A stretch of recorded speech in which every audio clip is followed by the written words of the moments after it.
Defending fair elections. Okay, so welcome. I realize I scheduled this at a terrible time because we're competing with Games of Thrones. So you know what's important for people. Okay, here we go. Okay, so if you guys all lift every vote and go into the files section, you will find a document called Defending Fair Elections. And if you click on that document, you should be able to open it, and you will see the accompanying document that I'm going to be working from. Okay, I can hear, I just unmuted everybody so I can hear everybody for a minute.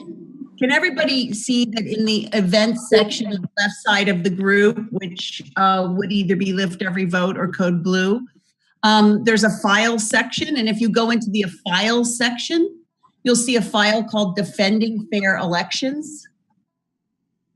And you can click on that and download it, but I'm screen sharing right now. If you're on Zoom and you're calling in through Zoom, I'm screen sharing it right now, so I will be you'll be able to see it. Anybody have any questions right now about how to get on? Okay. All right. So this call is a call, and I'm going to just talk slowly for a minute because sometimes people take a little time to get on the call.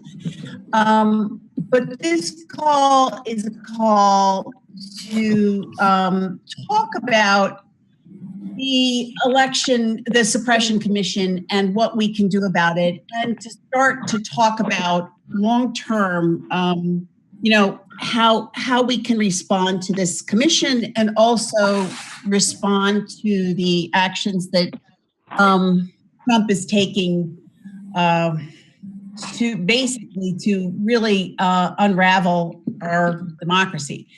Okay, so the first thing I want to talk about, and I'm just going to go through some minor things first, just because people might be taking a little time to get on.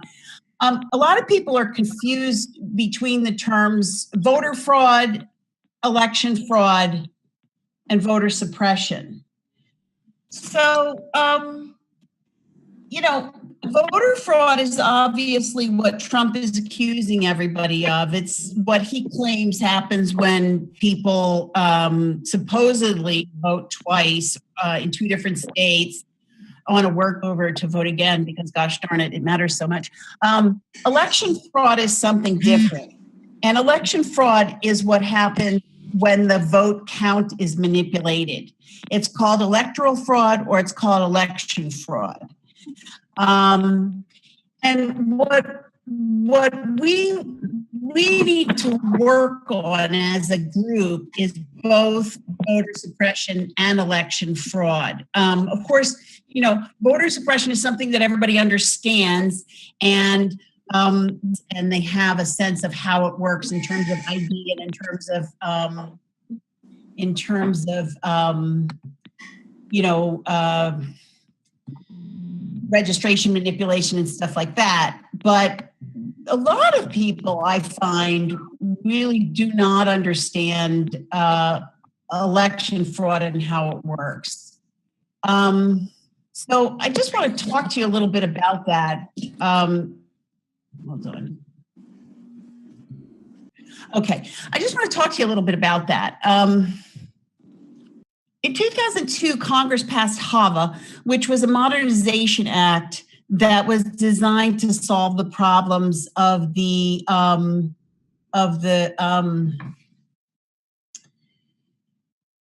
2000 election and the hanging chads and all that. And what happened was that they established the Election Assistance Commission, which you've probably heard a little bit about. Unfortunately, the states fought this so much because it's another infringement on states' rights that the commission gave out $2.3 billion to states to update and modernize their equipment. But that was even before they had, the standards were only voluntary, and they gave the money away even before they had agreed upon the voluntary standards. And by the time the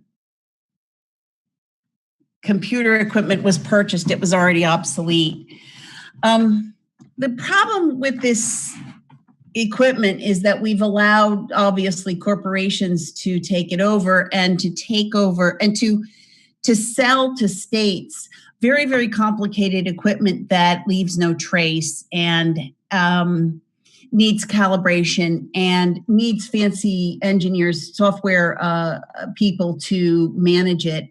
And it uses what we call dark software, which is proprietary software, which is software that nobody can look at and see. So the two kinds of software would be this dark proprietary software and then the open source software, which is not perfect, but it's not a perfect cybersecurity situation. But organizations like HAVA, which is the NAVO, which is the National Organization of Voting Officials, and Verified Voting, which is a group of tenured computer science professors founded by one from Stanford, both agree that this open source software, it's pretty simple to make counting software to count votes. It's not rocket science. So having open source software means that people can check it, and you can use it on off-the-shelf components, which means that when the components wear out, you can buy a new one at Staples and bring back your Dell computer and put this in, and you can check that the software is accurate. What happens right now is we have these machines, and they're supposedly guarded, but they're not, and they're easily hackable. And it can take as little as 30 seconds to hack a machine. And there's a Princeton professor who every election drives around his Princeton, I guess, in Trenton and New Jersey, taking pictures of all the machines that are supposedly guarded before the election. But of course, they can't put a 24-hour guard on a machine, on every voting machine. And he just takes pictures of these machines sitting in unguarded rooms and takes pictures of himself with the machines to show that even the room wasn't locked. And so our machines are in a serious state of affairs. And to make matters worse, in addition to the hacking that you've been hearing about, i.e. the Russian attacks on the voter rolls, there's now, the Wall Street Journal just reported that there were 150,000 hacking attempts on the South Carolina election machine counting. And South Carolina isn't even a competitive state. So you try to imagine that and think about what's going on with all the other states. The fact is we really don't know. But what we do know is, and the best experts tell us all over the country, people like Alex Halderman, who runs this project, he hacked into several systems with his graduate students. And they left their signature by playing the fighting football song of University of Michigan, so that when they were finally discovered to have been hacking it, the song of University of Michigan football came on. Anyway, what we do know is that our systems are hackable. We know that they're run by proprietary software that's run by corporations that have a for-profit motive. We know that those companies that run every single one of those machines has been documented to be hackable. We know that just because they're not connected to the internet all the time doesn't mean they're not vulnerable, because they're connected to something that is connected to the internet. We know that they're not guarded. So how are we gonna fight this? And the fact is, one other thing, the Election Assistance Commission itself, even being sort of only half functional because it was gridlocked by partisan argument, the Election Assistance Commission itself was hacked into before the election. And again, nobody really understood what that meant at the time. And that's something that is still being investigated as an FBI crime. But for us, for our purposes, what we need to understand is that we're in a serious vulnerability, and what do we do about it? HAVA didn't solve it. There is some HAVA money left over in some states. I know some states did not spend all their HAVA money, but I don't imagine that not only would this administration probably not release that money that's left over, I would imagine that they would use it for other purposes if they discover it. So we're in a very, very challenging situation now. So are there any questions to my introduction? I'm just going to unmute everybody for a minute, and then I'll go on to talking about the solutions or the kind of first steps of advocacy and how to advocate for these things that I've been able to call in my bit of research about it. Okay, so I'm going to mute everybody. Does anybody have any questions?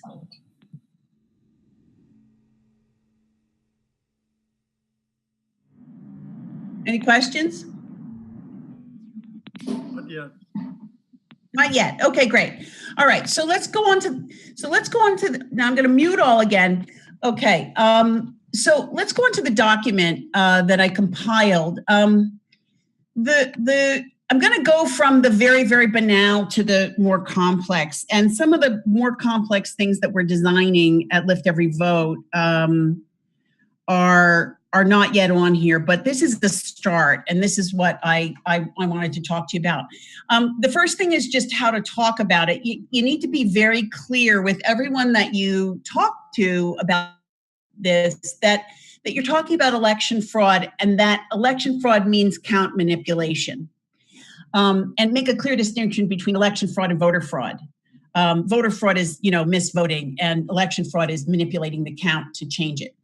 The first thing that I want to suggest is that all of you go on tweet. Those of you on Twitter, follow the list of people that I've given you here. It's in no way a comprehensive or exhaustive list, but these are the people that I find most often enlightening in terms of who I read to find out what the election news is. And the most important one on there is Rick Hazen. He's a election law professor, and he writes an election law blog. I have a link to it right there underneath, and you can also subscribe via email.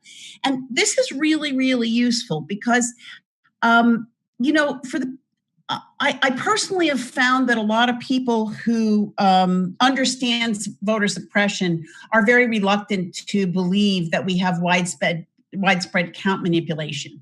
And you have to enable people to understand that you don't need to manipulate every machine in the state in order to tweak an election. You don't at all. You can do it very carefully in select precincts and get the result that you want. So it's not a matter of a broad swath, virus that has to take over every machine for it to work. But indeed, I'm going to recommend a film at the end that is kind of like the dissection of every counting problem. It's called "I Voted?" ? And in that film, Alex Halderman and his graduate students show themselves introducing a virus that manages to take over every machine in the state that is the same brand in a matter of just a couple of minutes. So it's not as far-fetched as most people believe. So you can subscribe to this blog via email. It's a very useful blog to get a grounding in election hacking and election fraud. And the great thing about subscribing by email is that you can subscribe people by email who aren't on Facebook, who aren't on Twitter, and they can get little email updates. And this is really critical because all of us need to really think about who we know in the swing states and start talking to people about this.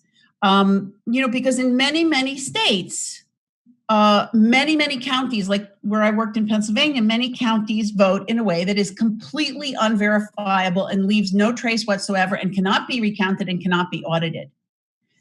The second thing is to lay the groundwork for the discussion. I just included two basic pieces that have come out pretty recently. One is by Rick Hazen. That was in the Times today. For many of you probably saw it. Don't Let Our Democracy Collapse. and Ari Berman. Ari Berman wrote a wonderful book called Give Us the Ballot. And this is an article from The Nation called Democracy Under Siege, which Ari Berman writes primarily about voter suppression, but he doesn't just write voter suppression. He also writes about election fraud. And this article, Democracy Under Siege, is a discussion of both things. And I think it's really important in talking to people that one needs to introduce both these categories and make a clear distinction between them. So now what you're all getting to, how to fight the Voter Integrity Commission, or as I call it, Trump's Voter Suppression Commission. The first thing is refuse to call it anything but Trump's Voter Suppression Commission, and refer to it as Trump's Voter Suppression Commission in everything you do, in everything you write, in every Facebook post, in every Twitter post. Talk about Trump's Voter Suppression Commission, because that's what it is. The first thing is obviously just, straightforward, indivisible tactics. You've got to write your state officials, not your federal officials, your state officials, and demand that they don't participate in this in any way possible. So you're going to write your governor, you're going to write the Secretary of State, you're going to write the election chief. Sometimes there's an election chief who controls the election, and sometimes the election is controlled by the Secretary of State. But it's useful to write both parties because they have to collaborate in the way that the election gets, most of the time, the vast majority of the time, they collaborate in the way that the election gets administered. So it's best to write all of them, and just very simply tell them, that you don't want them to participate in the dismantling of our democracy, and this is unnecessary. For more context on this action, there's the document. We had put this up last week as an action item, but I just want to signal again that the link to the Google Doc that shows, really the reasoning, what you need to say, and the reason why we're concerned about this commission, which I'll talk a little bit about more. That link is right there behind the word Code Blue. And then you can find your election officials below. We compiled the every state by state list of the states that the state election officials and their contact information. So that's on a Google sheet that you can have open access to. There are also two attachments that, and of course, this "Don't Let Our Democracy Collapse" article above is also a great attachment. But there are two attachments that I think are useful to send to the election chief, both of which are basic recommendations about how we can secure our election systems from cyber interference. The Vox piece was written by a computer scientist. The New York Times was a very modest one. The New York Times is also a good one to send to your state legislators, because it's a very straightforward and not very detailed proposal.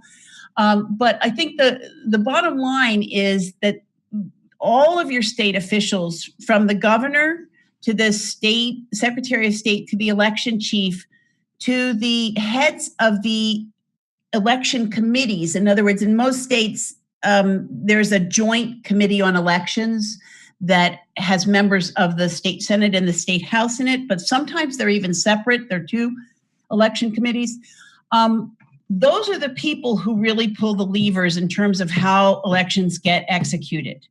And those are the people who really need the suggestions of how to move forward and what not to do. So I just made a list of things that you can tell all these people, from obvious things to the fact that, the main voter suppression techniques are obviously purges and ID. Purges are both infrequent voter purges and cross-check, which is a purported deduplication purge, and then ID. You all understand. ID.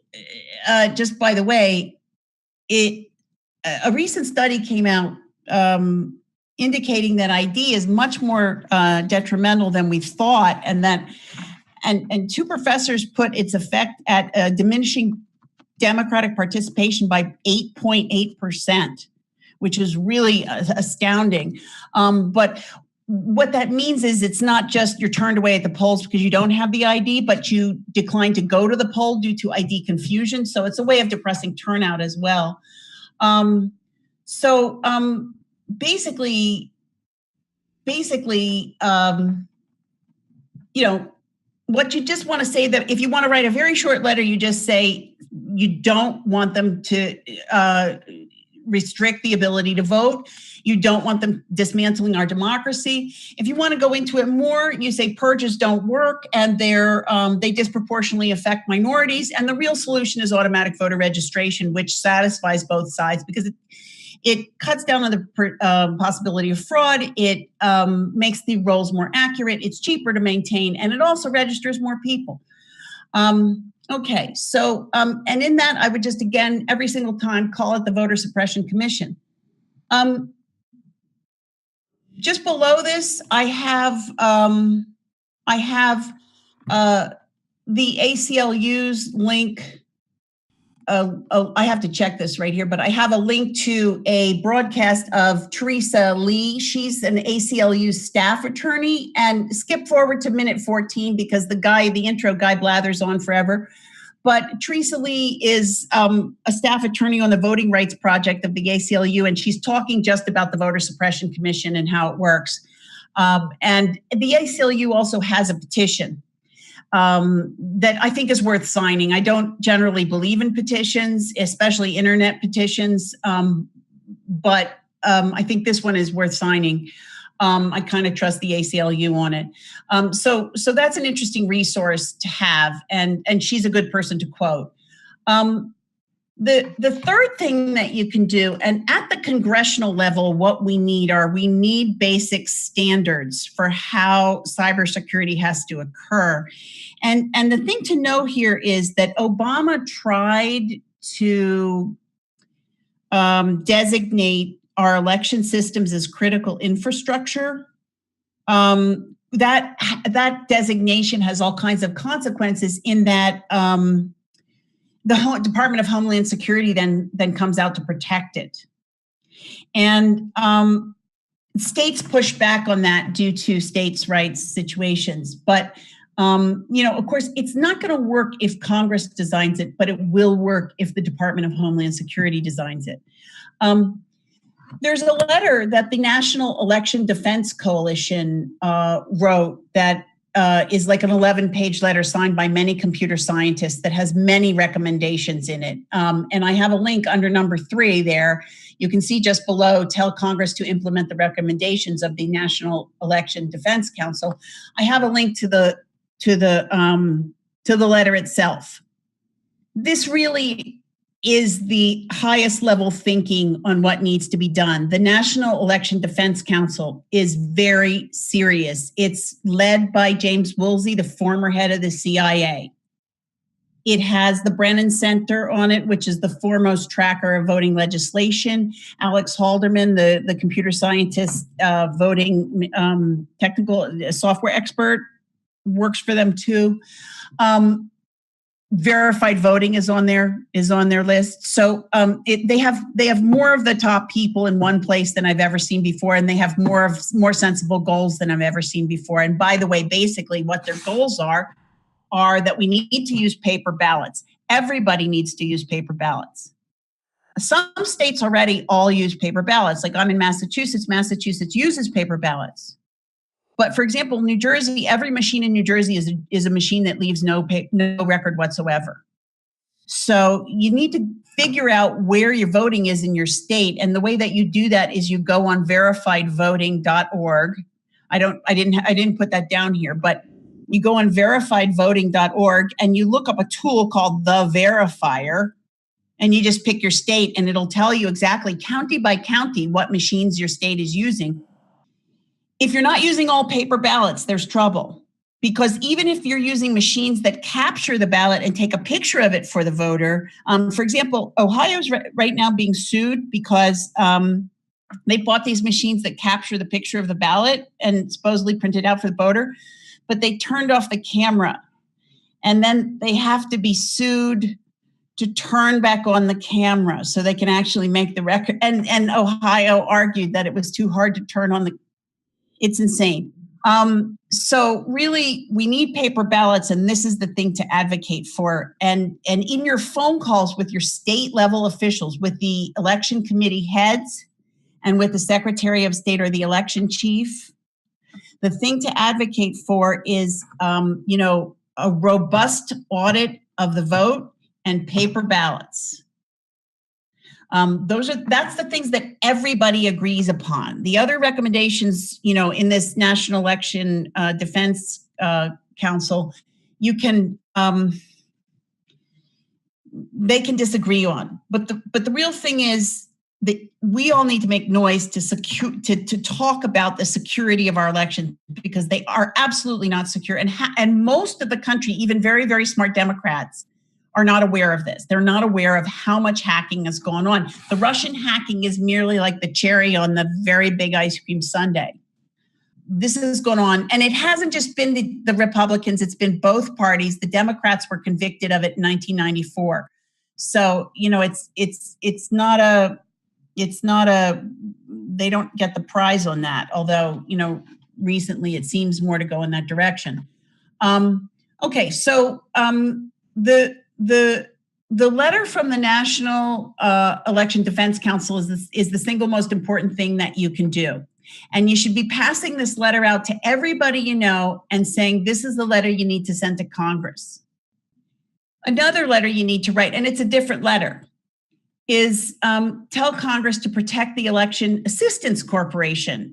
Trump completely defunded the Election Assistance Corporation. And even though the Election Assistance Corporation had a kind of limited utility, it was there to sort out the worst of the worst. And now the proposal is to utterly defund it.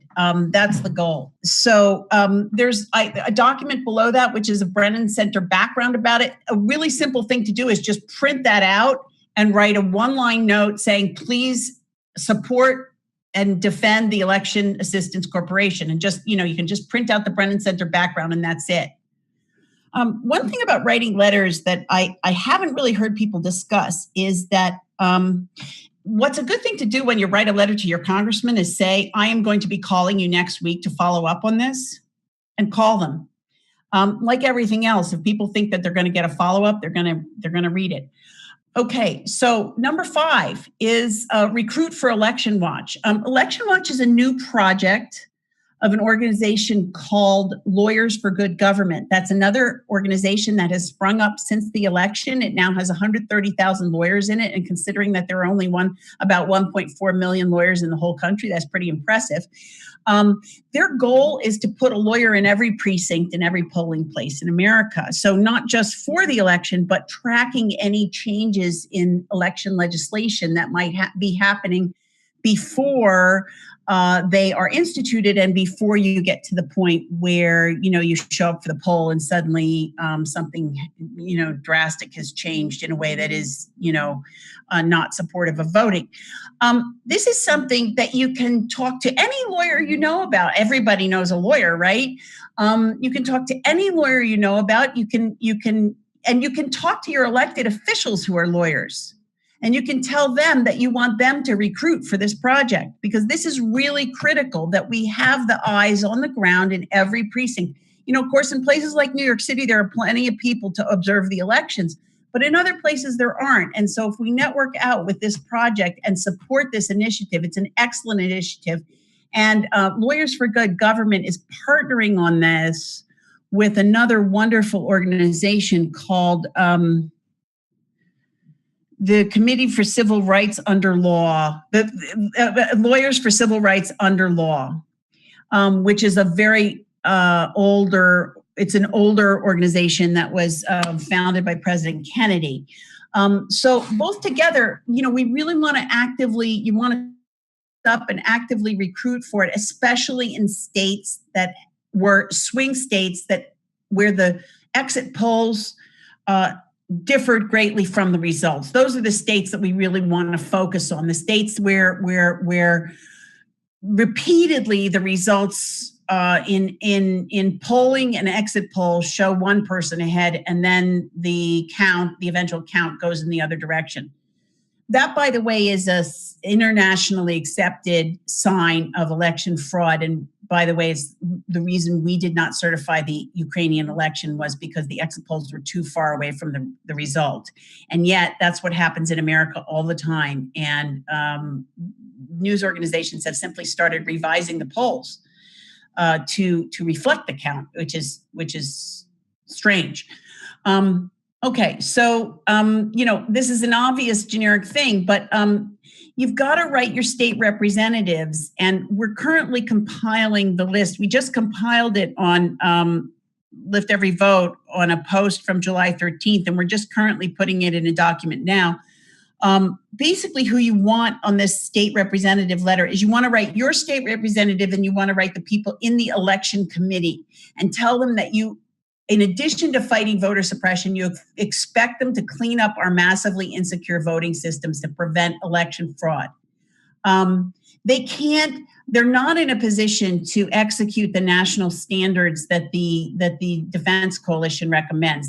States can't do that, but states need to be told that they need to accept the designation of critical infrastructure. They need to accept the umbrella of monitoring, that they cannot do this on their own. It's impossible for states with their limited budgets to protect themselves against cyber hacking. And that's really the major power battle that's going to happen, is that for Homeland Security must take over the election technology to secure it. And we're not going to do this by 37 machines made by corporations that are,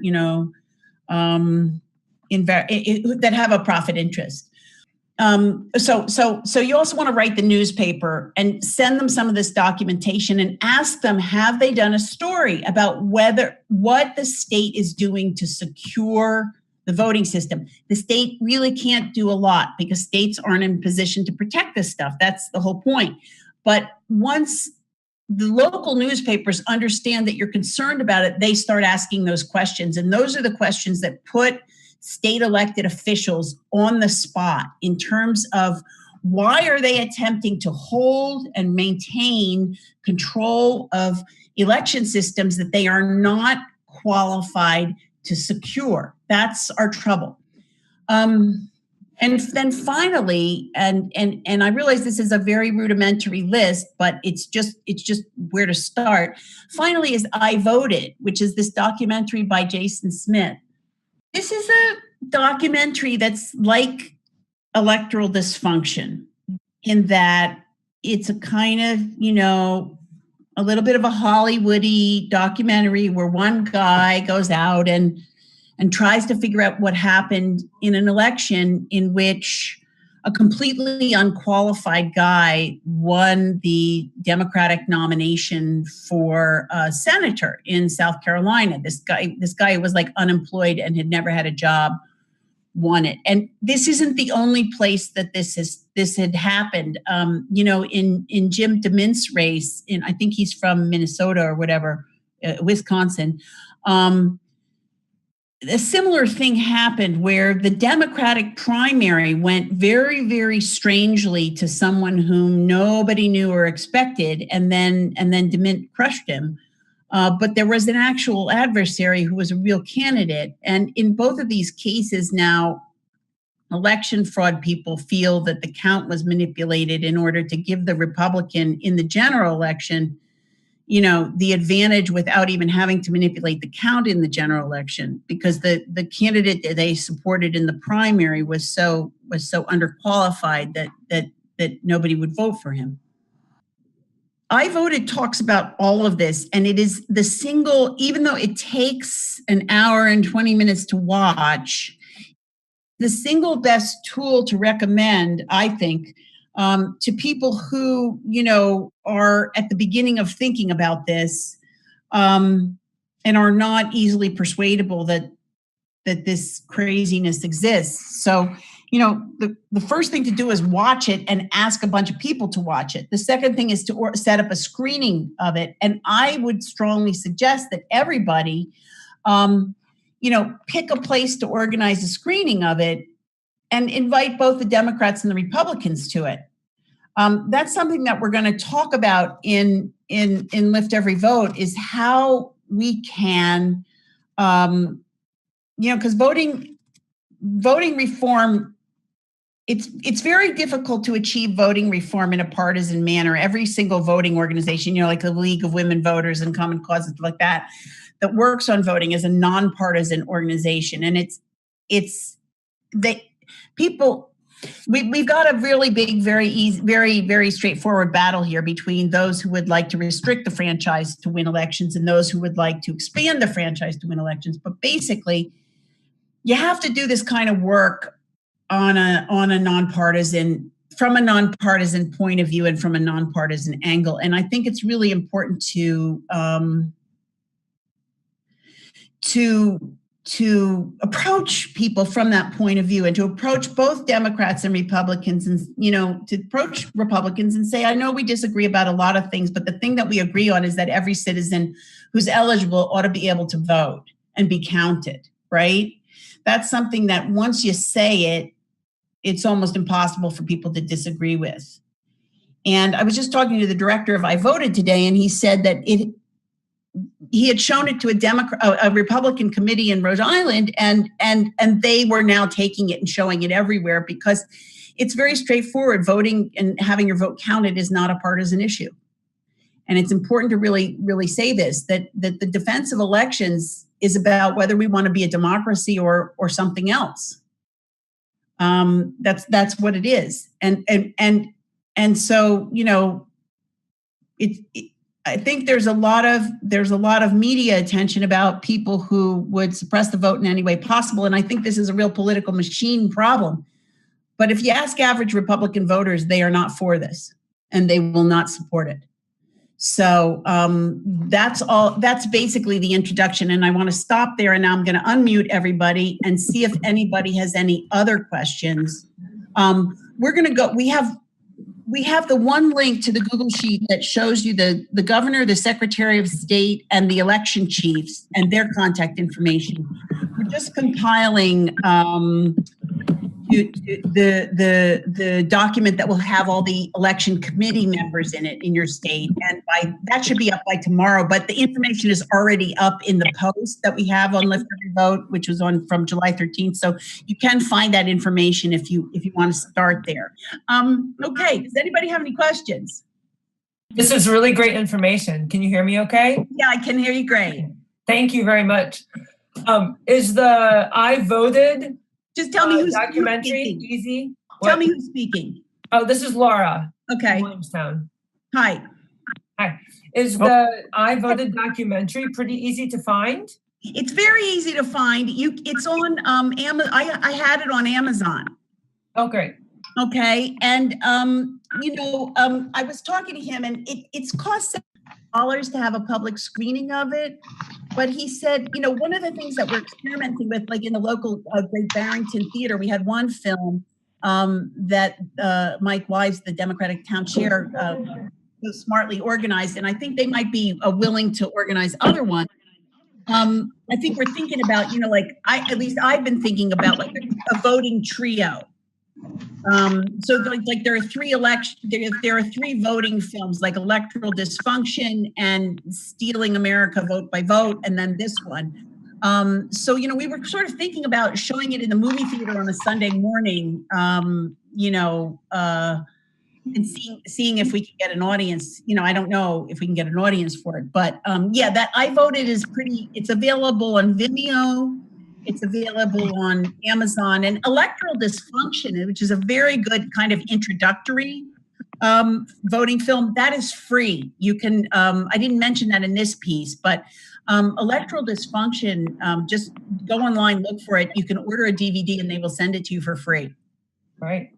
And that is, the Electoral Dysfunction is sort of like the first one that you want to show everybody, before you get into anything else. But it just, sort of addresses the fact that we're operating under such a patchwork, and that we really don't have voting standards. We don't have standards for the machines. We don't have standards for how voting takes place. It's really amazing that we've come this far. Okay. So, anybody else have any questions? This is Sarah from New York, and I just wanted to ask, did you just say that the last movie, there's actually a movie called Electoral Dysfunction? There is. A separate movie? Okay. There's a separate movie called Electoral Dysfunction.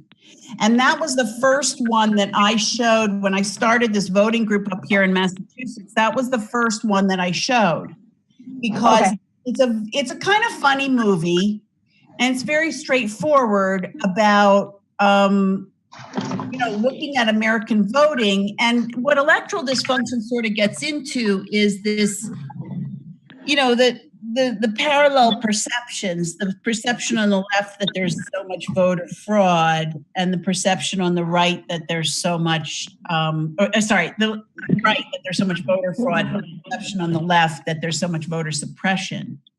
Right.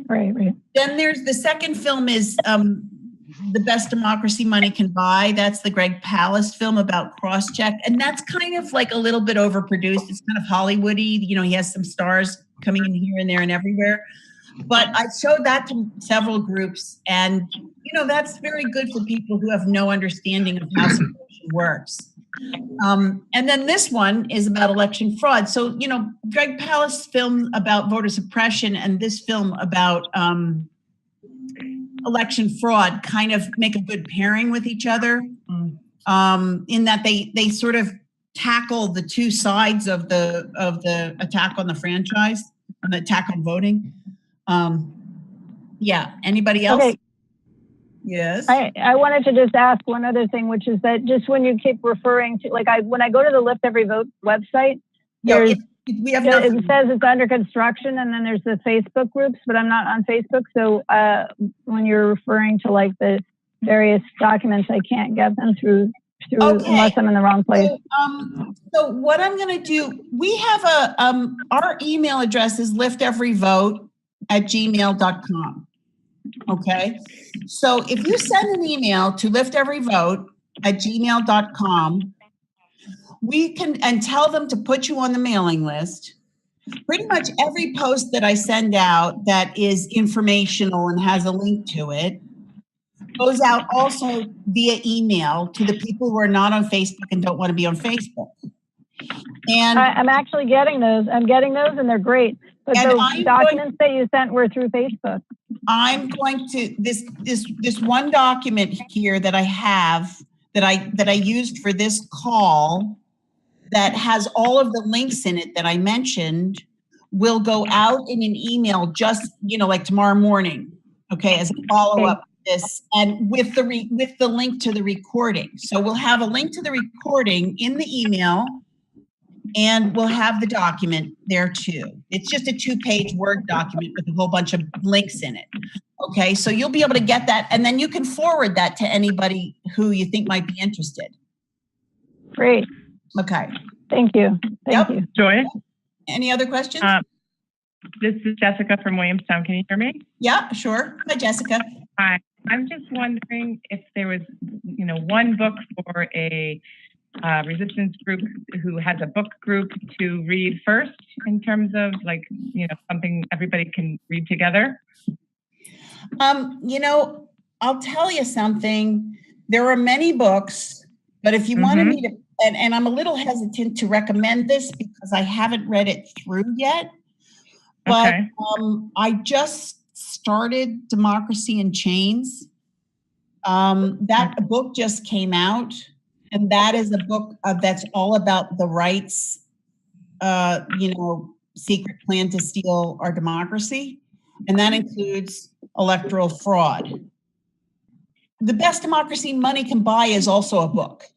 Okay. But this book that I just came out, Democracy in Chains, is so strong. I read the beginning, and my partner, who's a law professor, read the beginning, and he said, we need 2 copies of this because we have to read it simultaneously. So I think that's a very strong candidate for a book that I think will get deep into it. I mean, I think one of the things that we're working on in Lift Every Vote is this proposal to really we're going to go over to the Pioneer Valley tomorrow, but it's something that even, I know there are people on here who aren't Massachusetts people. We're really advocating that every indivisible group should have a subcommittee that's called Elections and Voting, that has two functions: the nonpartisan work of defending voting infrastructure and the partisan work of, developing, using, and teaching election skills to win elections now and prepare for 2018. The indivisible groups are really focused on direct issue advocacy, but we really all have to understand that if we can't vote these people out, this is it. And that's a kind of terrifying thought. And this commission is very, very scary because it's really like an all-star team of voter suppression. It has Kobach, who's the cross-check guy. It has Von Spakovsky, who's also a purge expert. It has Christian Adams, who's a strict ID guy. It has Kenneth Blackwell on it, who was the Secretary of State of Ohio in 2004 during the Kerry election. And there are 3 books written on that election, all of which agree that election fraud occurred in Ohio. So, this is a scary commission, and I don't want people to underestimate it because the states mostly said no to their requests, because the request for that information in and of itself is a suppression tactic that scared people. And now 34 or 500 people in Colorado, and I'm sure in other states where it hasn't yet been reported, have unregistered because they're afraid of the national government's demands for, this private information. And by the way, they just dumped all these comments. The next action they took was to dump all these comments of people who are, criticizing them on the internet for the voter suppression commission. And that too, I saw all over Facebook, everybody said, oh, they're sloppy. It's an accident. They're so stupid. They're not sloppy. It's not an accident, and they're not stupid. They're doing this as a way to threaten and intimidate people into thinking that their information will go everywhere, and therefore they should, unregistered to vote. It's a tactic that is teaching people that they are not safe and shouldn't register and shouldn't vote. So these people but these people are not around, and they know what they're doing, and they've been enormously successful at it. So this is where, Trump Russia is occupying this huge amount of space, but that's sort of taken care of by Robert Mueller, and none of us can do a damn thing about it. But this election stuff, we really can, and we have to. We really must. So the promoting the idea that all of these resistance groups should be spending a significant portion of their budget doing voting work and is I think a really important area. It's so hard for people to know, what are you asking for and from whom? But the important thing is to realize that we have to ask state officials to paper ballot our elections and to demand auditable, robust audits. And we have to ask our national officials to protect the cybersecurity of our elections. That's the big distinction. Okay, anybody else?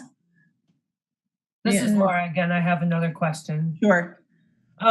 In writing letters to different officials, is it strongest for a bunch of individuals to write, or for a group to write a letter and sign it as the group, or a whole bunch of signatures on one letter? Do you have a sense of that?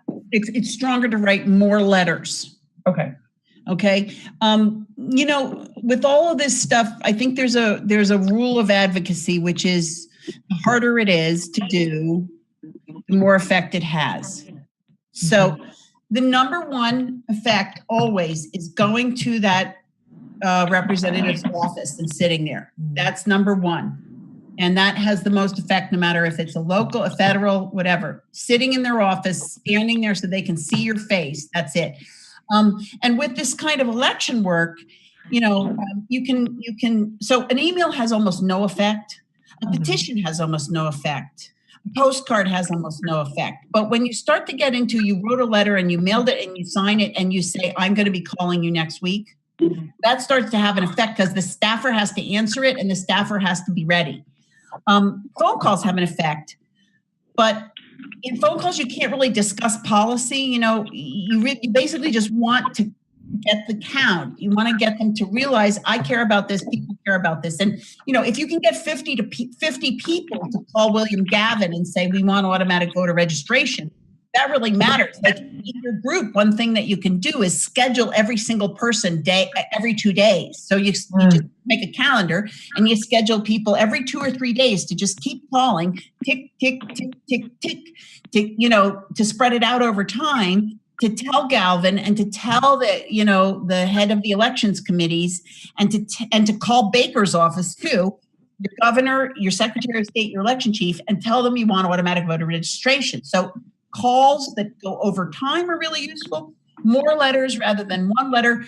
You can write the one letter and say, I'm writing for this group, but you don't have to tell people who are in the group, right? So then those people can also write letters and then it's sort of like double trouble. So that's good. Great, thank you. Yeah. And I just want to make a comment about postcards.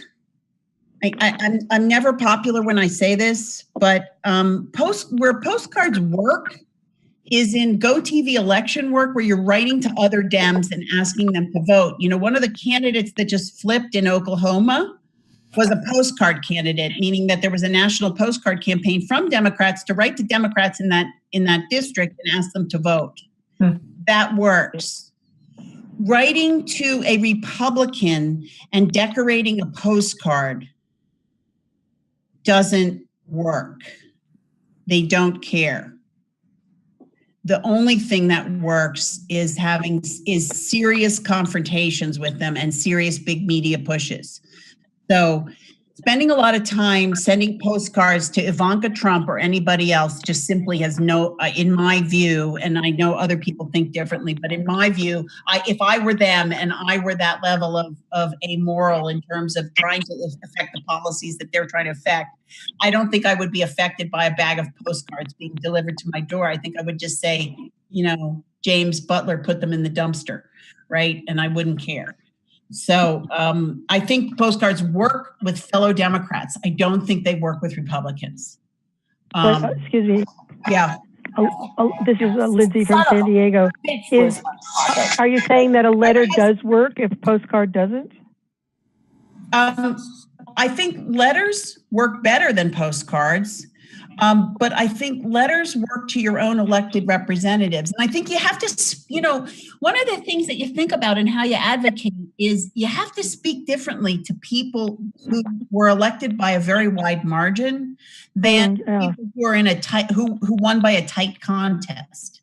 So, it works now the Democrats are kind of on notice. The Republicans have kind of gotten on notice a bit, although it really would have been great if we had been able to flip one of those 4 big districts with the replacement candidates.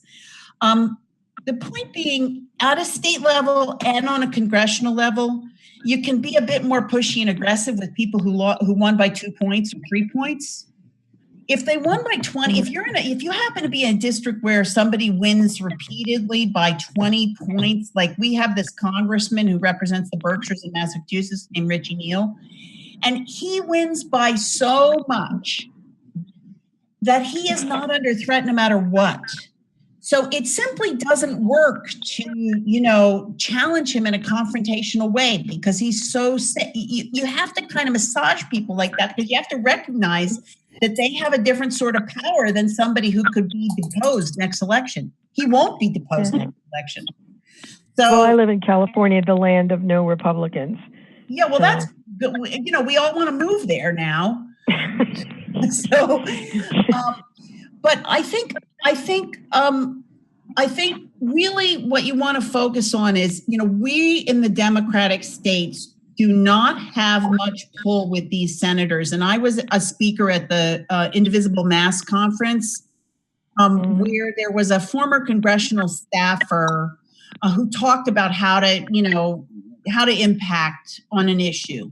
And what he said, he was very smart. And what he said was actually you calling another senator from another state in his view, had a negative approach because it shuts people up. And so what he said, and I agree with, is, the key here really is to develop connections within these states to constituents. You have to reach the constituent of the states where you want to impact the senator.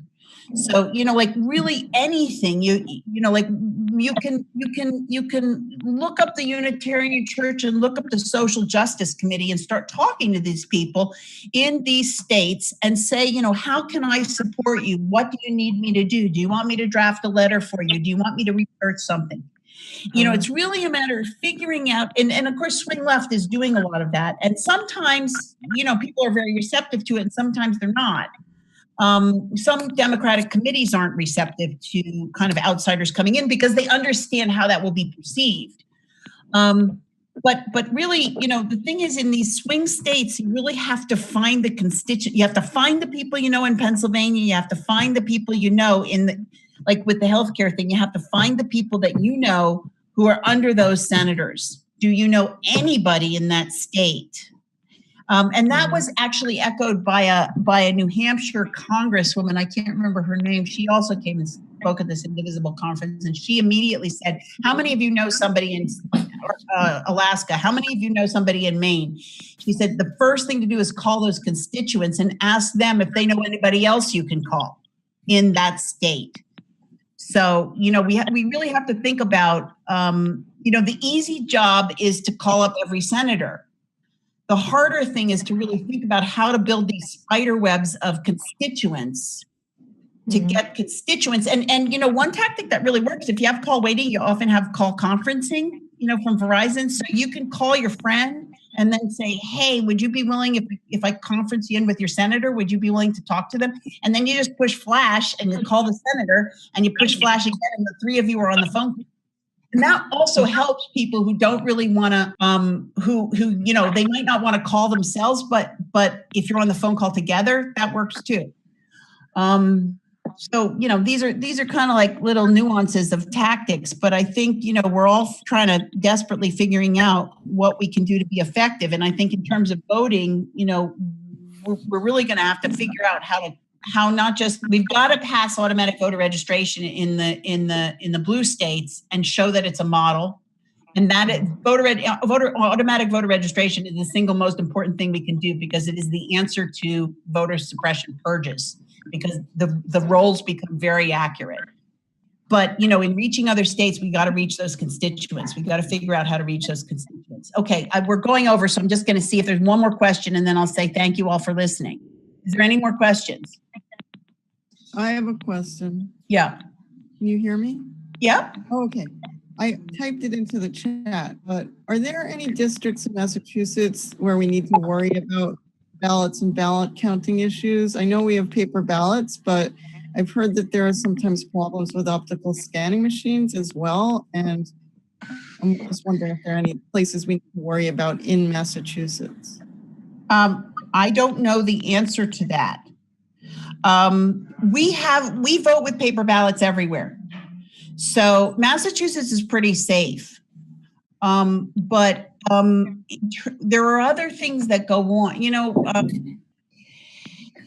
It's more corrupt in Boston than it is outside of Boston, is the common understanding. But I don't know enough about that. I mean, I study states where there are, like New Jersey and Pennsylvania, and Florida actually has improved a lot since the 2000 election. But I study places where just there's no record whatsoever. Like that Verified Voting Talks, looks at that.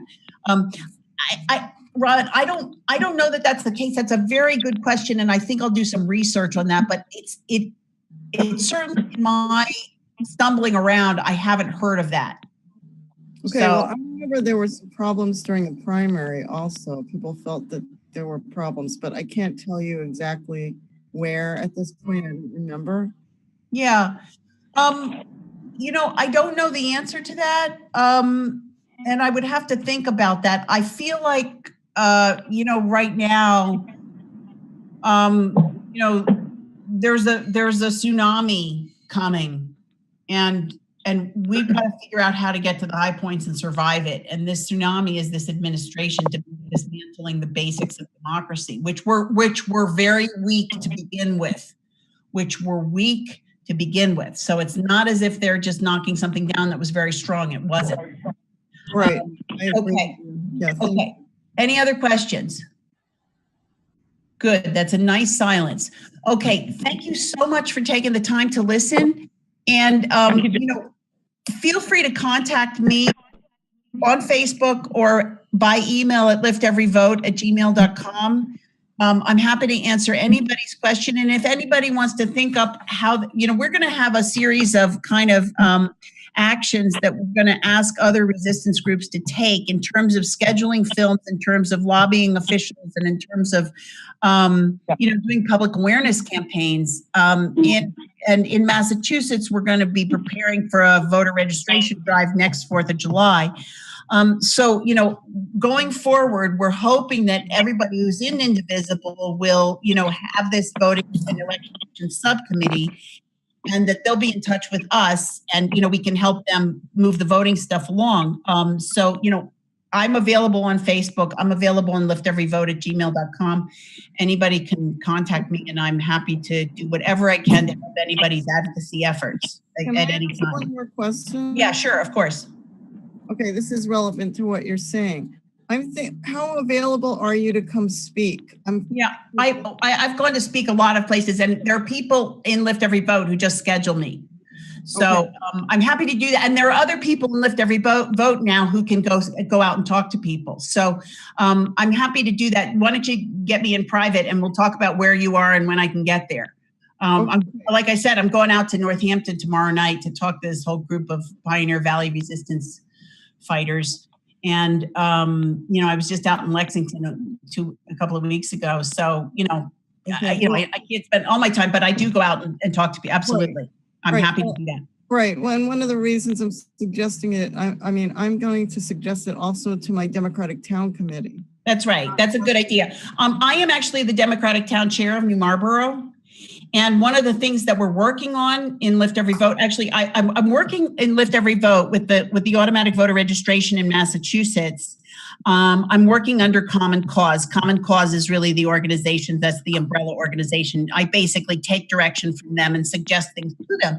And we started a whole bunch of different campaigns. One was that we joined a bunch of Indivisible groups, and we were posting. I post on Lift Every Vote all the time, the voting information, and then trying to disseminate that information through the Indivisible groups and all this. And then I got this idea at the convention. Somebody said to me, if you want to get this bill passed, you really should be lobbying every Democratic town committee.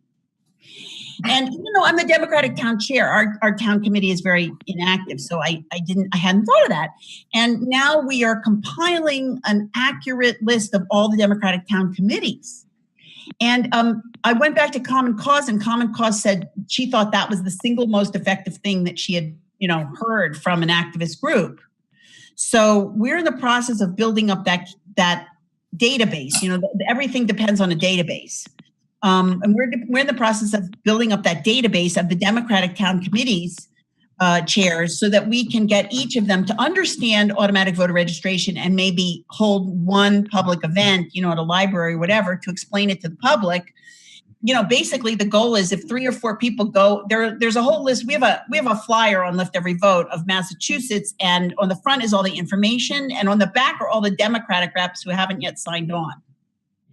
And, it's not that they are against it. It's just that they don't understand it, and they have concerns, and they think, like early voting was underfunded, and it has nothing to do with automatic voter registration. But people really don't understand it, so you have to explain it to them. And once you explain it to them that it is in fact cheaper to maintain the registrations, and the rolls are more accurate, so the Republicans like it, and 15% more people will be enfranchised to vote, everybody loves it. It's the consensus. You rarely in life get a chance to advocate for a law like this that is so, kind of the sweet spot of everybody's concerns being met. So that's something that we're going to be working on throughout the late summer and early fall, is really getting relationships with the Democratic town chairs to get them to really put AVR on foremost burner, and, get it passed. It would be great to get it passed this year. We cannot get it in place for 2018, but we need to get it, we need to vote on it as soon as possible to get it in place for 2020. So I'm going to just say thank you so much, everyone, for listening. I so much appreciate that you were more interested in election fraud than in Games of Thrones. Thank you, Joyce. Yeah, and thank you. Sure, no problem. And happy to talk again anytime. Thank you for attending. Thank you. Thank you. Thank you. Good night.